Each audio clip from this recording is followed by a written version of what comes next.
Chapter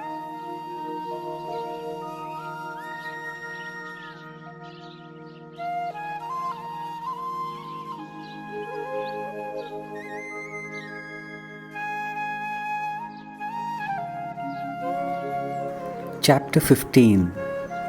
Stories from the Upanishads. Monsoon had eluded the area for 3 consecutive years. The cloudless clear sky and the torturing sun that shone mercilessly had become tiresome. Quite unexpectedly, a strong gust of wind started blowing, carrying with it a world of dust and dried leaves. The people, animals, and birds ran for cover, not in panic, but in a joyful hope. For it could bring rain to this parched state of Rajasthan. As if Mother Nature too, tired of the dry and arid monotony, wanted to cool herself and dress in various hues of green. The dark and the heavy clouds laden with water gathered, hiding the hot sun to cover the earth with a welcome darkness.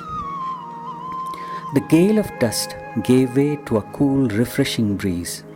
The clouds rumbled and the lightning struck, spreading its electric light. Hail covered the parched land with a carpet of white, which was followed by huge drops of water and a downpour. In the minds of people and animals, it rained happiness and joy. Children took bath in the heavenly water. The elders admonished them in mock anger, while the animals stood still to get drenched. Everywhere, the joyous voices sang in unison with those of the nature. As the rain fell steadily to drench the parched earth, the people too settled in the covered open spaces so that they could watch the rain. The elder of the lot started narrating their experiences during innumerable droughts, which was the worst drought, and how they had faced it or run away from it, the people they had met during their nomadic adventure, and what they had learned from them or taught them.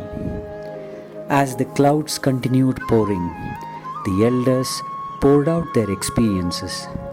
During the narration, some stories were remembered, while the others got created. The listening youth and children would remember these stories and share them with their juniors in future, adding the fund of knowledge they too would gather. The rain was but an excuse, just as the drought had been, to narrate the endless stock of stories that abounds human culture. Storytelling is an age-old form of sharing information, knowledge, and wisdom. Mythical stories fuel the fire of imagination. These are stories to convey the norms of societies. Stories there are which store the history and tradition of the country and the people. Aware of the power, ease, and effectiveness of the stories, the world-transforming saints like the Buddha and the Christ adopted them to share their teachings, and traditions like the Sufi and Zen used parables as vehicles to transfer the spiritual practices. Our Upanishadic rishis by nature were persons of few words. If they would convey what they wanted to share without words, they never resorted to words. And what has come to us in the form of lofty lore of Upanishads is only a trickle. The being which they wanted to share was, and still is, beyond words and language. Many approached them who were ripe to drink from the being of the enlightened masters. Such persons understood the silence so much that words only distracted them.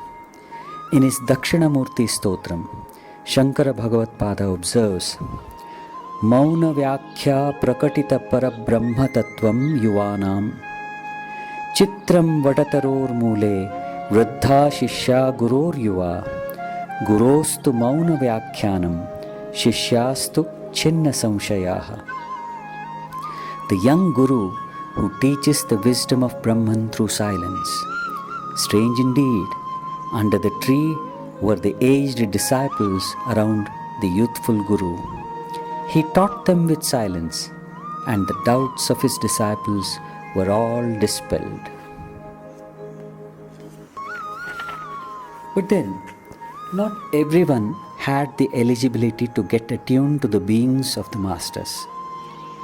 There were also such persons approaching the rishis who could not comprehend the silence and yet were thirsty to know. The Buddha, it is said, kept absolutely silent for 7 days after his enlightenment. The gods were concerned and approached him with a request to share his experience. The Buddha said that those who could understand his being did not require his teaching, and those who could not understand his silence would definitely misunderstand his words. So it was pointless to break his golden silence.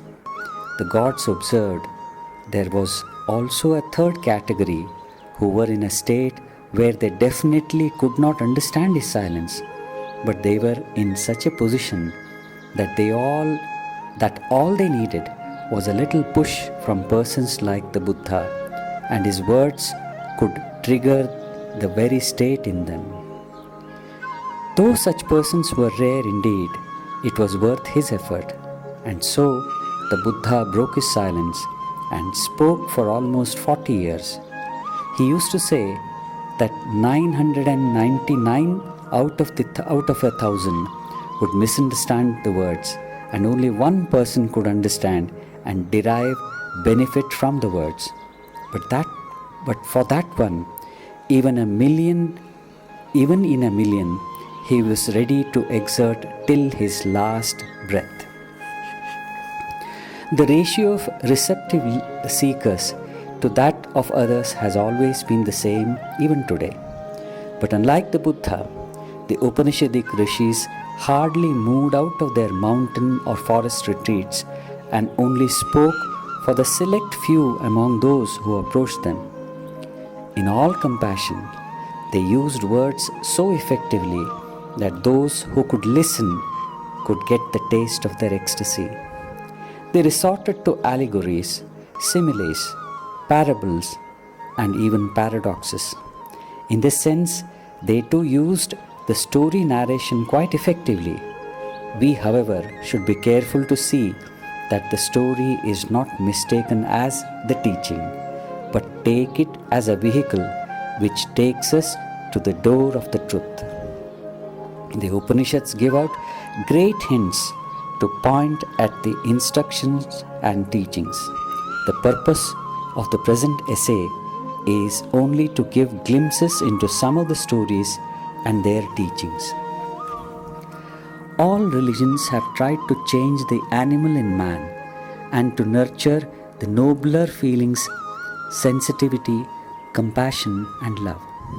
The approach may have been different in different religions, but the effort has always been to achieve this end. A story from the Brihadaranyaka Upanishad brings out the essence of religion. When the offspring of Prajapati, the Devas, men, and Asuras went to their father for spiritual instruction, they were asked to live a life of self-control for a particular period. Devas approached their father on completing their term and requested him to instruct them. Prajapati uttered the syllable Da and asked whether they had understood. Devas replied in the affirmative and said that for them Da meant Damam, or they should have control over themselves. Prajapati happily observed that they had understood correctly.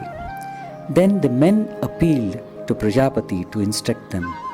He told them the same syllable, Da, and asked if they had understood. Men replied that the syllable Da for them meant Danam, or giving away. The father was happy and that the men had understood correctly. When the Asuras went to him, to them also he uttered the same syllable Da, which they comprehended as Daya, or to have compassion. The characteristic nature of devas is self indulgence. Men are basically driven and controlled by greed, while the characteristic nature of the asuras is cruelty and anger. So the story says that after spending a period in discipline under the watchful eye of their master, they could understand their own natures and consequently the teaching through a single syllable. Apparently, the advice of Prajapati appears to be different for the three classes of beings, but the Upanishad clarifies that a sane and austere life requires that we should practice all the three together, because the Upanishad continues.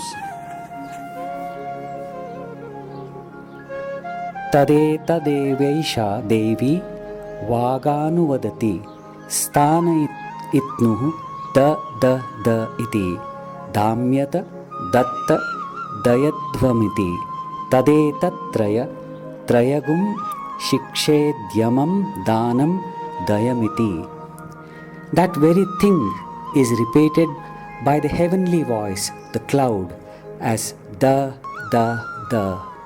Control yourselves, give and have compassion. Therefore, one should learn these three: self-control, charity and compassion. Upanishadic rishis were very much aware that the animalistic man has all the three characteristics of devas, men and asuras. He is obsessed by the attraction to the sense objects. He is greedy and at the same time can be extremely cruel and angry. Under the influence of indulgence, greed and anger, he falls even below the animals because they have time and season for mating, seeking only that much food as necessary for survival, and getting angry only when their survival is threatened. In other words, the animals have sex but not sexuality, need but never greed, and anger but never cruelty. That is why we should practice the three together if our life has to be human. Acharya Shankara makes this point in his commentary on the verse. Here is the heavenly voice heard. Which is it? The cloud. As the. Control yourselves, give and have compassion. The syllable da is repeated thrice to represent in imitation the above three terms. Not that a cloud produces only three notes, for we know of no such limitation as to number. Because to this day, Prajapati gives the same instructions: control yourselves, give and have compassion. Therefore, men should learn these three of Prajapati. The Smriti too says, lust, anger and greed, these are the three gateways to hell, destructive to the self. Therefore, one should renounce these three. The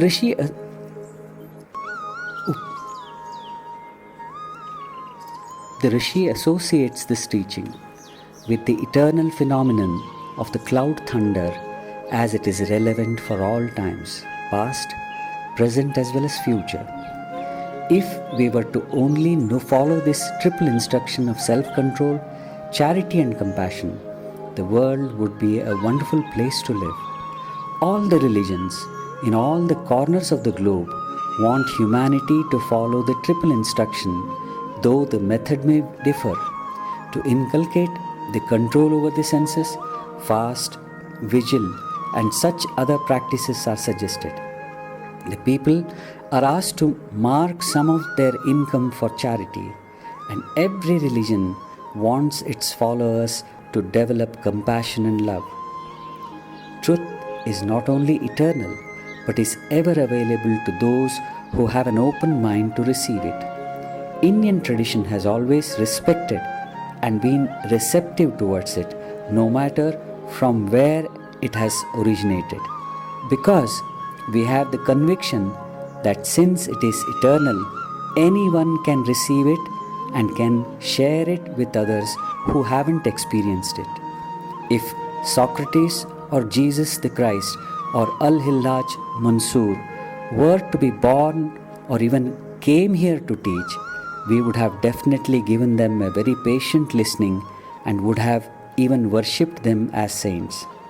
If rank materialism, which advocates indulgence like the Charvaka, could become a branch of our philosophy, teachings of Socrates or Christ could have become portions of the Vedas.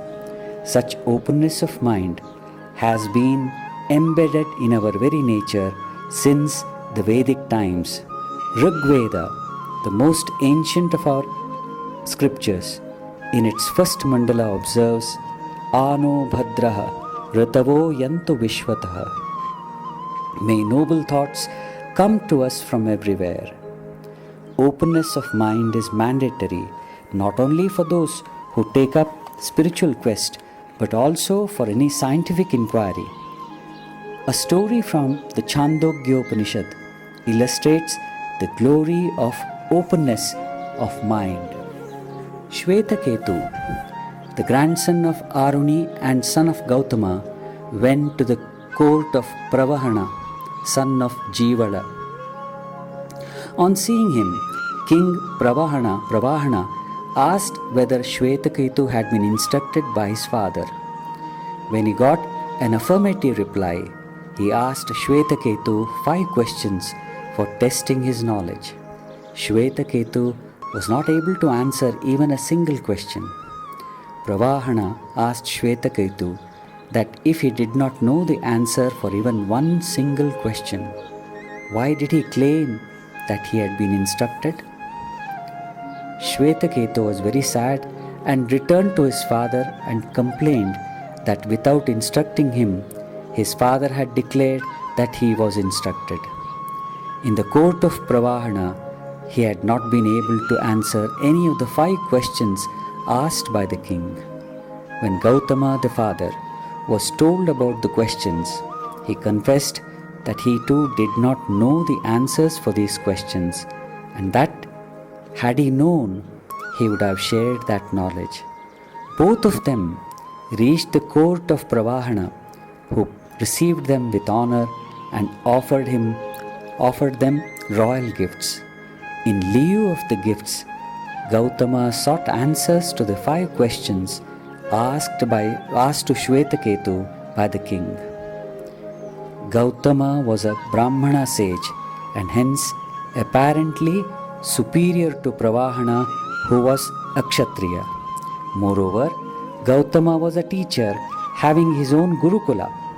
Added to these facts was an insulting situation where a student, though his own son, had returned dissatisfied with what he had learnt in the Gurukula.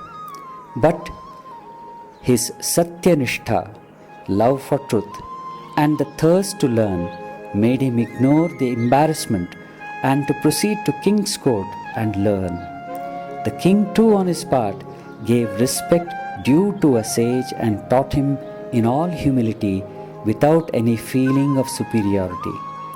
The convictions behind their behavior was that truth is nobody's property but every person's birthright, and that the truth is available only to the receptive and the humble. And finally, that the knower of the truth is not its inventor or owner, but only a receiver and a caretaker. For the quest of truth, the practice of truthfulness and effort are mandatory. It is possible only when trust and readiness to exert utmost effort become integral aspects of one's nature. A story from Chandogya Upanishad illustrates this point. The love for truth is so much that one is prepared to face any consequences to practice it. It also brings out the point that practice of truth alone can make one ready, receptible for the truth to descend. Shankara Bhagavad-pada, in his commentary on Chandogya Upanishad, writes, "This story is narrated to illustrate that trust and tapas are accessories of the meditation on Brahman." Once upon a time, a child named Satyakama, intending to enter a Gurukula for studies, wanted to know his lineage from his mother. She told him truthfully that she did not know the lineage of his father, as she had conceived when she was busy performing many duties, including offering personal service. However, she told him that her name was Jabala and his name was Satyakam. So he was Satyakam Jabala. His heart filled with total trust, Satyakama approached Haridrumata Gautama and expressed his wish to live as a brahmachari in the Gurukula. The sage inquired about the lineage of Satyakama, who very honestly repeated what his mother had told him. Guru Gautama was highly impressed by his love for truth and observed that a person who was not a Brahmana could not possibly be so devoted to truth. Asking him to fetch Samidhas, he initiated Satyakama into Brahmacharya. Gautama, having separated 400 thin and weak cattle from the healthy, asked his disciple to follow them to the forest. Satyakama said that he will return to the Gurukula only when the cattle increases to 1,000. He lived in exile and in austerity for many years. When the cattle had become 1,000 head, one evening a bull said to Satyakama that the count had become 1,000 and that he could now lead the cattle to the Gurukula. The bull continued and told Satyakama that it wished to instruct him of Brahman. Receptive Satyakama learnt about one limb. The bull also told him that Agni would instruct him of the second limb. After travelling next day, Satyakama camped for the night and lit a fire and sat facing it. The Agni, having initiated him in the second limb, said that a swan would instruct him of the third limb. Similarly, in the next few days, the swan and the diver bird instructed him into the third and fourth limbs of Brahman. When Satyakama reached the ashrama, sage Gautama observed that the effulgent face of Satyakama is like that of a knower of Brahman. Satyakama said that he had been initiated into Brahman by beings other than human beings, and that he had heard that unless it was done so by the Guru, it was not complete. Sage Gautama imparted wisdom to clear all the doubts. The story appears mythical in the sense that the bull, Agni, swan, and diver bird speak in human language, and Satyakama approaches enlightenment, if not gets enlightened through their hints. But the story begins with the love for truth and trust of Satyakama. The two qualities alone are enough to make a person enlightened. He utters such truth which can bring insult, pain from the society, so unhesitatingly. Most of the lies have their origin in fear of social sanctions and insult. A Brahmana, if need be, is one who is prepared to stand alone even if the whole world is against him. One of the qualities of Brahmana is that he has accepted his aloneness wholeheartedly. Shraddha or trust is the second quality which decorates the Brahmana. It is not that he has faith in the words of his parents and Guru, but has conviction that the ultimate truth or existence cannot do him any harm because he and the existence are inseparable. In this sense, he is in an intense state of receptivity. When such a Brahmana takes to solitary life, the existence becomes his guru. Nay, it is eager to initiate him into its mysteries. This aspect has been symbolically represented by the non-human teachers in the form of bull, Agni, swan and the diver bird. Moreover, they symbolize the inner qualities.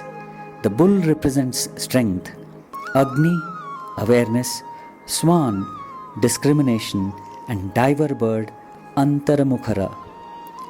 In Srimad Bhagavatam, there is this episode of Avadhuta Datta, the son of Atri, who had 24 spiritual mentors. Except for 2 or 3, all the rest were non-human entities, including elements, natural forces, birds, and insects. Human preceptors are mandatory only for such persons who are not receptive enough to learn from the greatest teacher of all, existence. However, we should also remember that such sensitive persons are extremely rare, and most of us need human gurus. The outgoing tendency, Bahirmukhata, of the senses and the mind stops us from realizing the reality within. All the methods are nothing but suggestions offered by our rishis to overcome this habit. One of the most powerful suggestions has been finding out the practical principal cause behind all the senses.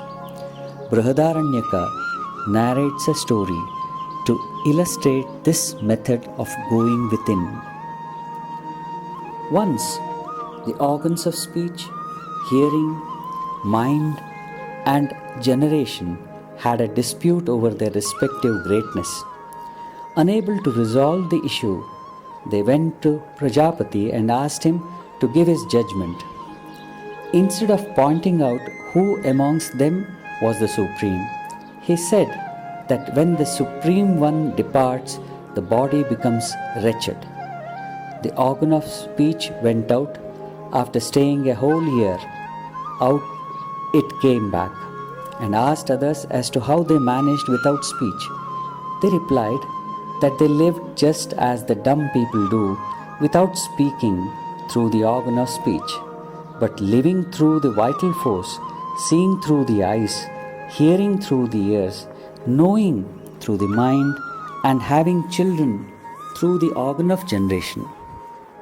Then the eye went out, but when it returned after an year, the others said they did live as the blind people do, but the other activities continued.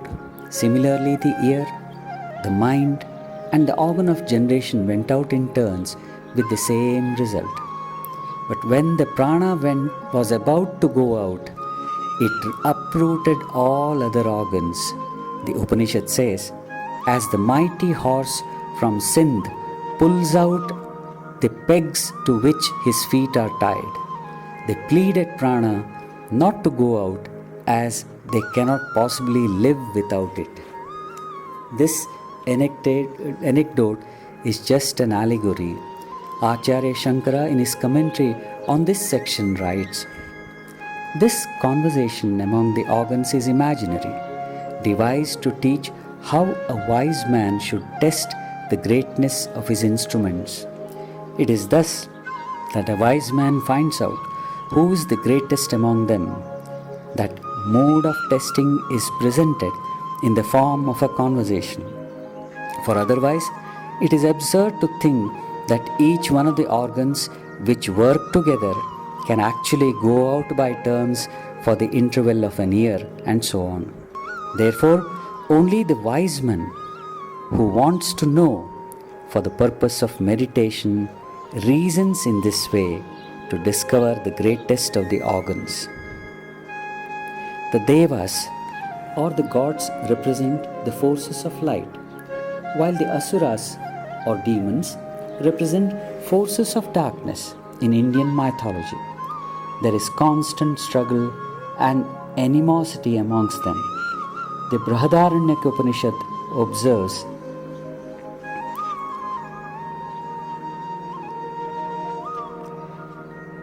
Dvayaha Prajapatya Devascha Tataha Kaniyasa Eva Deva Jayasa Asurasta Eshu Lokashvaspardhanta. There were two classes of Prajapati's sons, the Devas and the Asuras. Naturally, the Devas were fewer and the Asuras more in number. They vied with one another for the mastery of these worlds. Adi Shankara, commenting on this verse, writes, "The Devas and the Asuras, the organs, that of speech and the rest of Prajapati himself. How can they be Devas and Asuras? They become Devas when they shine under the influence of thoughts and actions in tune with the scriptures, while those very organs become Asuras if they are influenced by their natural tendencies based only on perception and inference and directed merely to material ends. They are Asuras because they delight only in their own lives, or because they are other than Devas, Suras. The organs, as we know, have a stronger tendency to thoughts and actions that are natural than those recommended by the scriptures, for the former serve visible ends. Hence, the Suras are fewer, for the tendency recommended by the scriptures is rare. It is attainable only with great effort.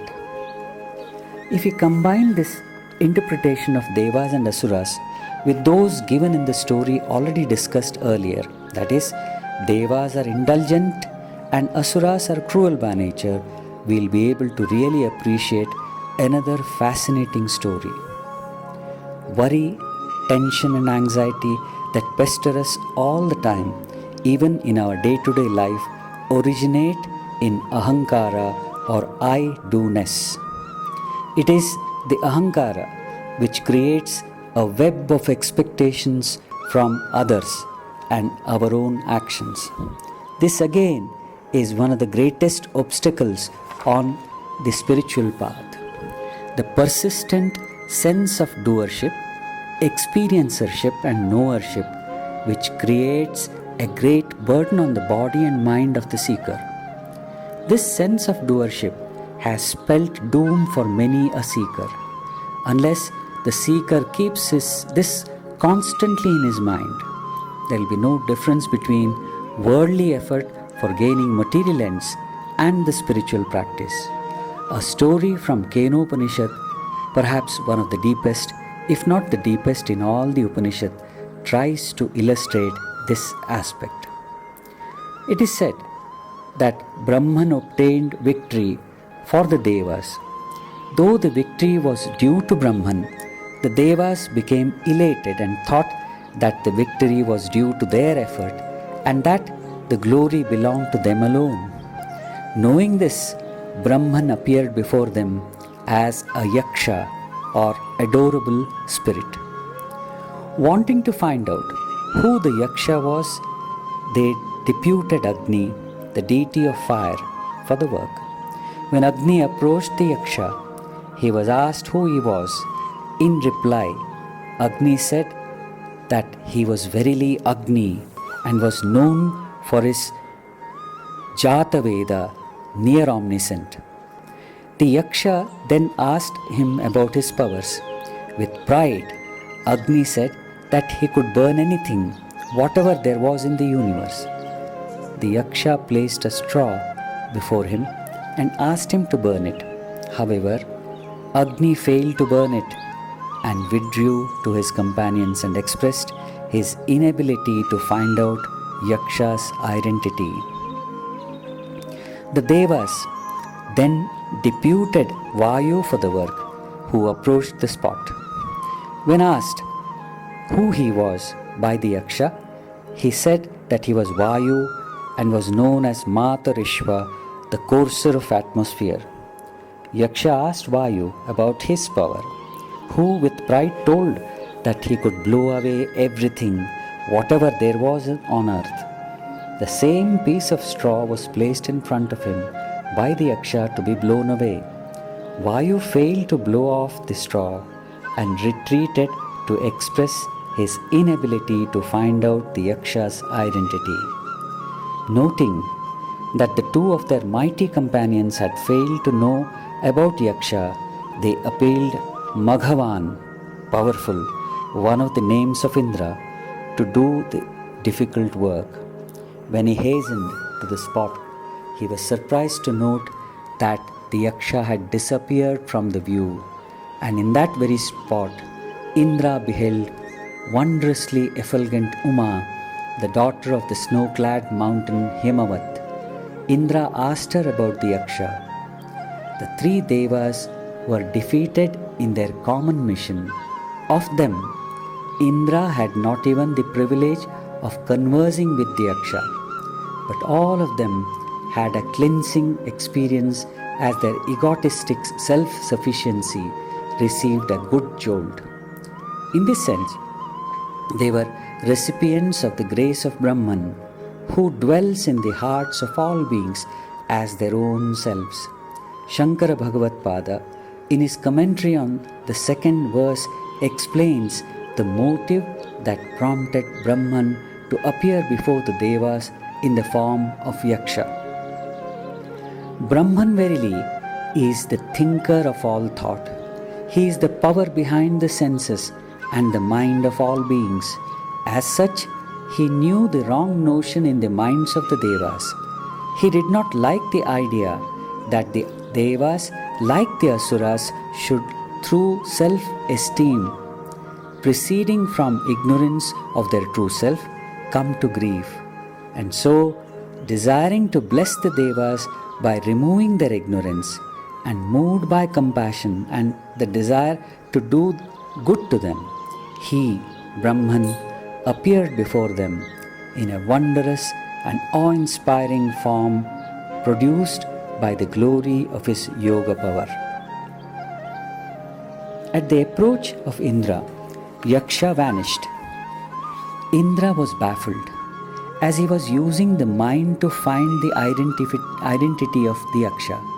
Unlike Agni and Vayu, who gave up their search, Indra continued, seeing the devotion to truth in the heart of Indra, spiritual wisdom in the form of Uma, the daughter of Himavat, who is described as Bahushobhamana, extraordinarily effulgent. The spiritual wisdom instructed Indra in the essential truth behind the perishable. She told him that the Yaksha was Brahman, through whose power the Devas had achieved the glory. Through the words of Uma, Indra understood and realized the truth, while Agni and Vayu only conversed with Brahman without realizing the truth. And yet, these three Devas had come closest to Brahman. Kenopanishad tells us in its first two chapters that Brahman or the truth cannot be grasped by either speech or thought. This story is an allegorical representation of the journey of man towards truth, his own inner self. Indra, Vayu and Agni are personifications of the forces of nature. These forces appear to be separate and self-sufficient, but they are only different functional forms of the single cosmic force. Within the human system, Agni represents the power of speech, Vayu the power of thought, while Indra stands for the jiva or the individual soul. Life of every human being is a battleground between the good forces and the evil forces, the forces of light and darkness. The good tend to take one towards freedom, while the evil towards bondage. Just as the force of gravitation is stronger than the force of levitation, the senses and the mind naturally move towards indulgence and involvement. This has been aptly illustrated by the sense of pride in the Devas. The allegorical explanation that Agni and Vayu returned baffled. Jiva or Indra in this story took up the challenge, but the Yaksha vanished from his presence. This is of very great significance, and Jiva and Brahman are not different. Brahman is the true nature of the Jiva, only the lack of awareness stops it from experiencing this. The awakening comes through the grace of wisdom represented by Goddess Uma, the daughter of Himavat, when the heart becomes pure of all sense of pride of doing or knowing. Devi Mahatmyam observes Vidyaha Samastaha Tava Devi Bhedaha. All types of knowledge, O Goddess, are different forms of thee. If one were to ask, what is the problem that nags a seeker? Kenopanishad unhesitatingly replies, the sense of Kartrutva, the doership, or Jnatritva, the knowership. The solution to this problem is renunciation of these two manifestations of Ahankara. Most of the stories in the Upanishads are symbolic and present great hints in an understandable way. To avoid getting carried away only by the stories, they state the truth in an unambiguous manner. But the rishis were more than aware that it is easier to remember the stories and to recall the truths stored therein.